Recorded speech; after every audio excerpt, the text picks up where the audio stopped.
Good morning students. जैसा कि मैंने आपको पिछले वीडियो में गवर्नमेंट क्या होता है, गवर्नमेंट की जरूरत क्यों पड़ती है, उसका काम क्या होता है, इन सब के बारे में बताए हैं। अब हम बात करते हैं लेवल ऑफ गवर्नमेंट। तो देखिए गवर्नमेंट का लेवल है, जैसे मान के चलो है ना, हमारा देश इतना बड़ा देश है, इसमें क्या है, छोटे छोटे गाँव से जिला बना, जिला से स्टेट बना, स्टेट से पूरा देश बना। तो हमारा जो गवर्नमेंट का लेवल है 3 लेवल पर काम करता है, एक लोकल गवर्नमेंट, स्टेट गवर्नमेंट और central government. Every country has different. अब देखो सभी देश के पास अलग अलग गवर्नमेंट का सेटअप होता है, वह जो है ना देश के साइज और स्ट्रक्चर पे डिपेंड करता है। इन आवर कंट्री हमारे देश में गवर्नमेंट 3 लेवल पर काम करते हैं, लोकल लेवल, स्टेट लेवल और नेशनल लेवल। आप लोग समझ गए होंगे लोकल लेवल का मतलब हुआ कि गांव देहात में जो काम करता है, गांव में जो है ना प्रॉब्लम और वेलफेयर, प्रॉब्लम को सोल्व करने का काम, वेलफेयर का कल्याण करने का काम करता है, यह लोकल लेवल गवर्नमेंट का काम होता है। गाँव में, सिटी में, छोटे छोटे टाउन में ये सब काम होते हैं। State government govern the state. State government क्या होता है, पूरे स्टेट को डील करता है, पूरे स्टेट के वेलफेयर और एडमिनिस्ट्रेशन का काम करता है।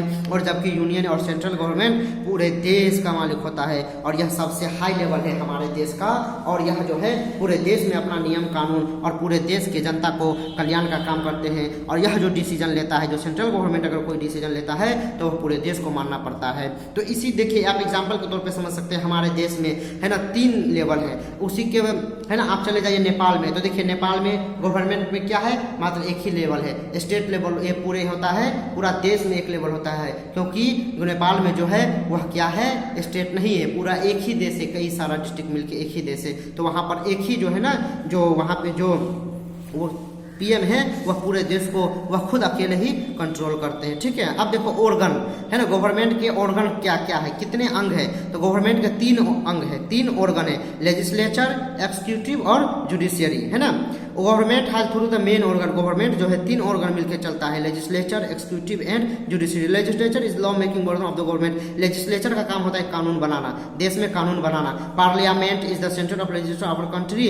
देखो हमारा ये लेजिस्लेचर का जो सबसे हेड है, सबसे मेन है, वह पार्लियामेंट है। पार्लियामेंट में 2 चीज है, एक लोकसभा और एक राज्यसभा। जब कोई कानून बनता है तो पहले लोकसभा में उस बिल को लाया जाता है, अगर लोकसभा में वह कानून पास हो जाता है तब वह राज्यसभा में जाता है, और राज्यसभा में पास होने के बाद वह राष्ट्रपति के पास जाता है। It makes law for nation. Every state has its own legislature which makes law. सभी स्टेट के पास और सभी देश के पास यह लेजिस्लेचर होता है जिसमें कानून बनाया जाता है। ठीक है। और जब वहां से पास हो गया तो दूसरा ऑर्गन है executive is the organ which leader. तो उस लेजिस्लेचर से पास होता है तब जाता है एक्सिक्यूटिव के पास। एक्सिक्यूटिव क्या करता है, उस कानून को देखता है, led might for legislation on force of people violate and open image. वह कानून को देखता है कि कहीं ऐसा तो नहीं कि यह कानून फोर्स के लिए बनाई, मतलब जबरदस्ती बनाया गया है। इन सब चारों चीज को देखता है कि इस कानून से लोगों को तो कोई नुकसान नहीं ना हो रहा है, इस कानून से किसी तरह की परेशानी तो नहीं ना आने वाला है। इन सब चीज, सारी चीज को देखता है। और एक्सिक्यूटिव का जो हेड है वह प्रेसिडेंट होते हैं, और यह सारा काम कौन देखते हैं, प्रेसिडेंट देखते हैं। Through the real work is done by prime minister and the council of minister. और मिनिस्टर और प्राइम मिनिस्टर के एक काउंसिल होते हैं, यह सभी है ना इस चीज को देखता है, लेकिन इसका हेड प्रेसिडेंट होता है।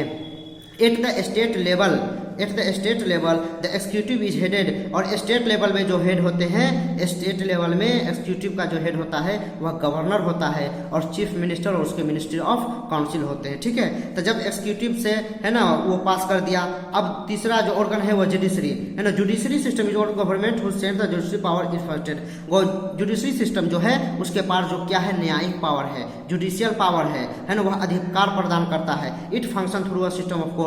यह जो है ना कोर्ट के हिसाब से चलता है, इसमें एक सिस्टम बना हुआ है कोर्ट का सिस्टम, और इस सिस्टम के वह फंक्शन से कार्य करते हैं। It insure that the government function according to the laws. और गवर्नमेंट के जो फंक्शन होते हैं, तो जुडिशरी जो सिस्टम जो है वह देखता है कि जो गवर्नमेंट काम कर रहे हैं वह काम कानून के हिसाब से कर रहा है कि नहीं, है ना, किसी तरह का विवाद तो नहीं पैदा हो रहा है, किसी तरह की जो है ना आदमी को असुरक्षा का है ना अगेंस्ट तो काम नहीं हो रहा। इन सब सारी चीज को जुडिशरी सिस्टम देखता है। इंडियन जुडिशरी कॉन्स्टिट। अब हमारा जो न्यायिक सिस्टम है, जुडिशरी सिस्टम में, इसमें सुप्रीम कोर्ट सबसे ऊपर है, सुप्रीम कोर्ट से नीचे हाई कोर्ट आता है, हाई कोर्ट से नीचे डिस्ट्रिक्ट कोर्ट आता है, और भी बहुत तरह के छोटे छोटे कोर्ट होते हैं। The supreme court is the highest, और सुप्रीम कोर्ट सबसे बड़ा होता है हमारे देश में, है ना। Judiciary function independent. ये जो जुडिशरी फंक्शन जो है वह क्या है, इंडिपेंडेंट है, वह किसी पर डिपेंड नहीं है, वह फ्री है, वह चाहे तो प्रधानमंत्री को भी सजा सुना सकता है। वह चाहे तो मुख्यमंत्री को भी सजा सुना सकता है, वह चाहे तो एक आम आदमी को भी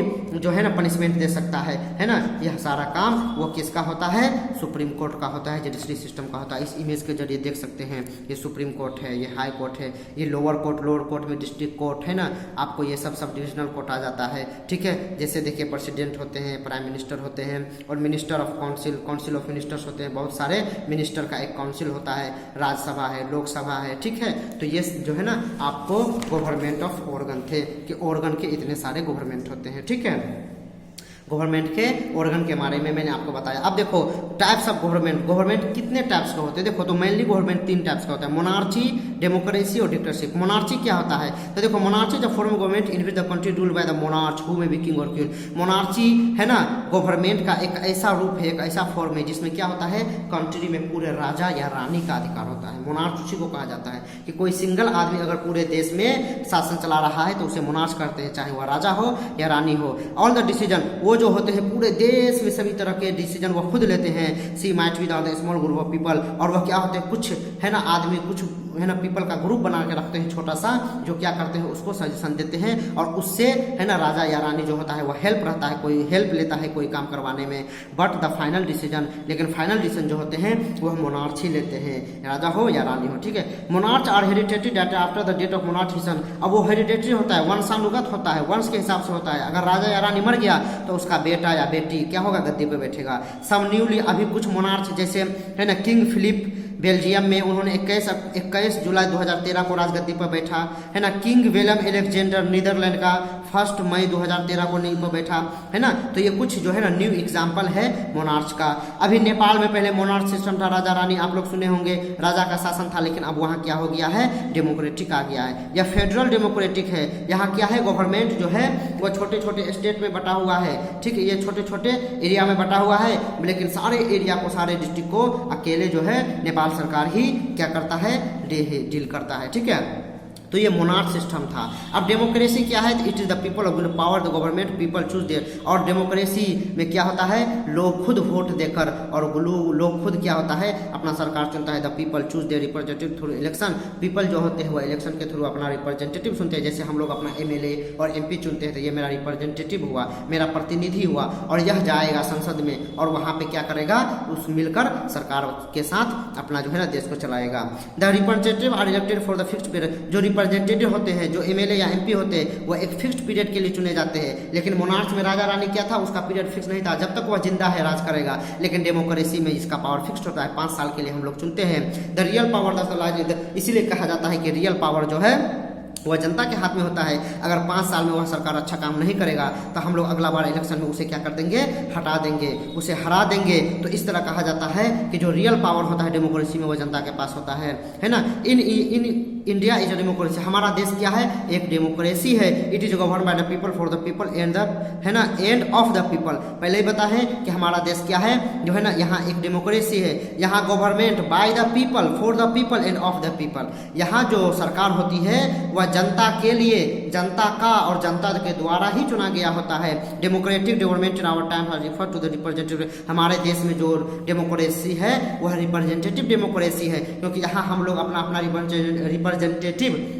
MLA MP चुन के भेजते हैं और यहाँ उसकी सहायता से सरकार बनता है। Most countries are follow this system. दुनिया का बहुत सारा देश अभी इस तरह का डेमोक्रेसी को फॉलो करता है। This representative for the government and make decision for the people. और ये जो रिप्रेजेंटेटिव होते हैं वह क्या करता है, हम लोग के लिए अच्छे अच्छे डिसीजन लेता है, हम लोग की उन्नति के लिए, उन्मूलन के लिए अच्छा अच्छा डिसीजन लेता है। 10 people do not participate directly in government in our country. लेकिन पीपल जो है डायरेक्टली क्या है, हमारे इसमें पार्टिसिपेट नहीं हो सकते हैं। In direct democracy all the citizen collective decision related to government. Direct democracy जो होते हैं उसमें क्या होते हैं, सभी आदमी जो है ना डायरेक्ट डिसीजन लेता है। लोग एक जगह इकट्ठा होते हैं और हाथ उठाते हैं कि चलो भाई ये कानून बनना चाहिए कि नहीं। अगर बनना चाहिए तो हाथ उठाता है, तो जिसका ज़्यादा सपोर्टिव होता है वह है ना जो है ना उसका काम बात मान लिया जाता है। तो अभी जो है डायरेक्ट डेमोक्रेसी वह सिर्फ जो है स्विट्जरलैंड में, सॉरी सिंगापुर में ही सिर्फ अभी जो है ना इस तरह का डायरेक्ट डेमोक्रेसी है, ठीक है।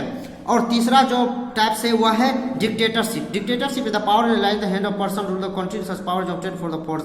डिक्टेटरशिप क्या होता है, इसमें कोई आदमी, किसी एक आदमी के पास पूरा पावर होता है और वह पावर जबरदस्ती वो छीन के लेता है। द पीपल हैव नो से। और डिक्टेटरशिप में लोग कुछ नहीं कर सकता है, किसी भी मैटर में वो कुछ नहीं बोल सकता है, उसे किसी भी तरह का धरना प्रदर्शन या विरोध करने का अधिकार नहीं है। अगर राजा एक बार जो कानून बना दिया तो वह कानून सबको मानना पड़ेगा, इसमें किसी को जो है ना आपको धरना प्रदर्शन करने की अनुमति नहीं है। एडोल्फ हिटलर, हिटलर का नाम सुने होंगे, वह बहुत ही कुख्यात इनफेमस जर्मन डिक्टेटर थे। उन्होंने जो क्या किया था, वह मिलिट्री का आदमी था, वह जो है ना आपको जर्मनी में शासन किया था, उसका हिस्ट्री आप लोग पढ़ेंगे, बहुत विख्यात हिस्ट्री है, वह बहुत ही कुख्यात जो है ना डिक्टेटर माना जाता था। तो अभी के लिए इतना ही, अगले वीडियो में हम आपके लिए आप लोग को दूसरी चीज़ के बारे में बताएंगे, है ना। फिर है ना, goodbye, thank you very much to all of.